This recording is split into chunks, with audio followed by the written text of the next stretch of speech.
Never forget the first time I saw Steph working out. I'm watching him work out, and I immediately said, there's nothing he's doing that I could ask a 10, 11, or 12-year-old to do, because it was that crazy. You know, he's playing defense in the workout. That's the first thing. Legitimately challenging himself to stop guys, and then in order to go play offense, you know, make a shot, you know, just different things that I hadn't really seen. Timed shooting, and dream level of makes in a row before you move to the next spot. Those types of things, you know, were really jaw-dropping. Let's see if he go 15 for 15. Ready?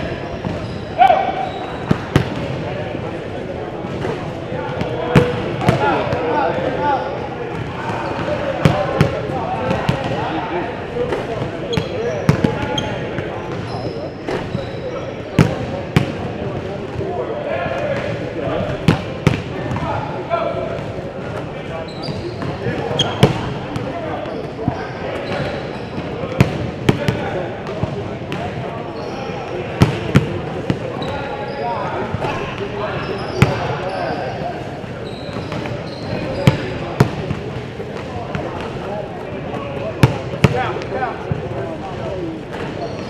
Got it.